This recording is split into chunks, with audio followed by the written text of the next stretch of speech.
اردو بازار مارکیٹ میں الیکشن کا مطالبہ زور پکڑنے لگا۔ اردو بازار میں انصاف گروپ، تاجر دوست گروپ، لائنز گروپ اور ٹیکسٹ بک پبلشر کی جانب سے چیف الیکشن کمشنر کے انتخاب کے لیے چاروں گروپس نے مین اردو بازار میں اجلاس طلب کیا اور باہمی اتفاق رائے سے چیف الیکشن کمشنر کا انتخاب عمل میں لایا گیا۔ تقریب سے خطاب کرتے ہوئے صدر انصاف گروپ اردو بازار شاہد محمود ٹوگر نے کہا کہ اردو بازار کے تاجر الیکشن چاہتے ہیں۔ ان کا کہنا تھا کہ 2006 سے تاجران اردو بازار کے ووٹ چوری کیے گئے، اس بار کسی نے ووٹ چوری کرنے کی کوشش کی تو ہم اسے نہیں چھوڑیں۔ تقریب سے صدر ٹیکسٹ بک پبلشر فواز نیاز نے خطاب کرتے ہوئے مارکیٹ میں الیکشن کے انعقاد کو خوشائن قرار دیا اور سابق صدر پر لفظی گولہ باری۔ تقریب سے صدر لائنز گروپ ابوذر غفاری گوہر اور صدر تاجر دوست گروپ جاوید اقبال نے خطاب کرتے ہوئے تاجران کو اپنے منشور سے آگاہ کیا۔ اس موقع پہ تاجران کی تواضع بہترین خانوں سے کی گئی۔ کیمرامین طیب حسنین کے ساتھ ملک انصف، نظام ٹی وی، لاہور۔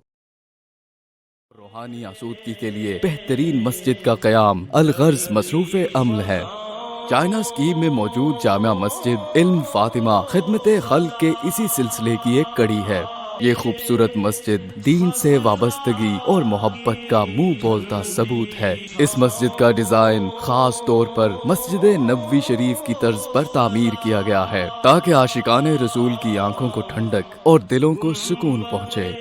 در و دیوار پر نقش و نگاری اور دلکش ٹائلوں کا کام اس کے حسن میں چار چاند لگا دیتا ہے۔ اللہ اکبر، اللہ اکبر۔ نمازیوں کی سہولت کے لیے انتہائی مہارت سے ہوادار اور کشادہ 3 فلورز تعمیر کیے گئے ہیں تاکہ نماز ادا کرتے وقت نمازیوں کو آسانی میسر آ سکے۔ اہل علاقہ کے لیے یہ خوبصورت مسجد کسی نعمت سے کم نہیں۔ تینوں منزلوں کی کشادگی کا اندازہ اس بات سے لگایا جا سکا ہے کہ بیک وقت یہاں کم و بیش 4000 سے 4500 کے قریب بندگان خدا سربسجود ہو کر اس خدائے بزرگ و برتر کی کبریائی کا اعتراف کرتے ہیں۔